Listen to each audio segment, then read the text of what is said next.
महालपाटणी ग्रामपंचायत आरक्षण जाहीर. कुणाचा मार्ग मोकळा तर कुणाच्या राजकीय स्वप्नांना बसला धक्का. देवळा तालुक्यातील राजकीय वातावरण चांगलेच तापले आहे. देवळा तालुक्यातील बहुचर्चित आणि राजकीयदृष्ट्या महत्त्वाच्या समजल्या जाणाऱ्या महालपाटणी ग्रामपंचायतीच्या आगामी सार्वत्रिक निवडणुकीसाठी सदस्यपदांच्या प्रस्तावित आरक्षण सोडतीची प्रक्रिया 12 जून रोजी ग्रामसभेत पार पडली. तहसीलदारांनी प्राधिकृत केलेल्या शासन प्रतिनिधी सुवर्णा थेटे यांच्या अध्यक्षतेखाली ही सोडत पार पडली.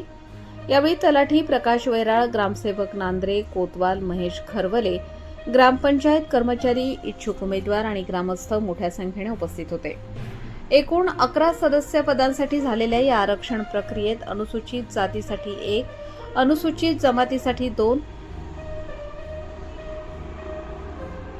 नामाप्र ओबीसीसाठी 2 आणि सर्वसाधारण प्रवर्गासाठी 6 जागा निश्चित करण्यात आल्या आहेत.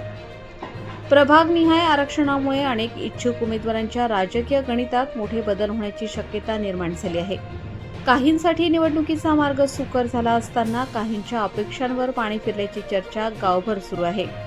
प्रशासनाच्या कार्यक्रमानुसार 19 जून रोजी आरक्षणाचा प्रारूप प्रसिद्ध होणार असून 25 जूनपर्यंत हरकती आणि सूचना दाखल करता येणार आहेत.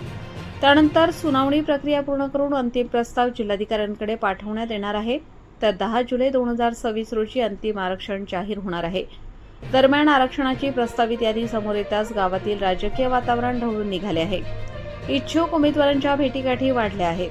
पडद्यामागील राजकीय हालचाली, संभाव्य आघाड्या, गटबाजी आणि उमेदवारीसाठीची चाचपणी यांना आता वेग आला आहे.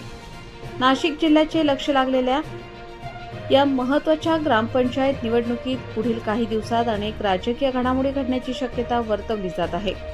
महालपाटणी ग्रामपंचायतीच्या राजकीय रणांगणात नेमका कोण बाजी मारणार, कोणाचे समीकरण जुळणार आणि कोणाचे बिघडणार याकडे आता संपूर्ण तालुक्याचे लक्ष लागले आहे. प्रबंधभूमी महाराष्ट्र न्यूजसाठी न्यूज इन्चार्ज सुनील बेलदार, नाशिक.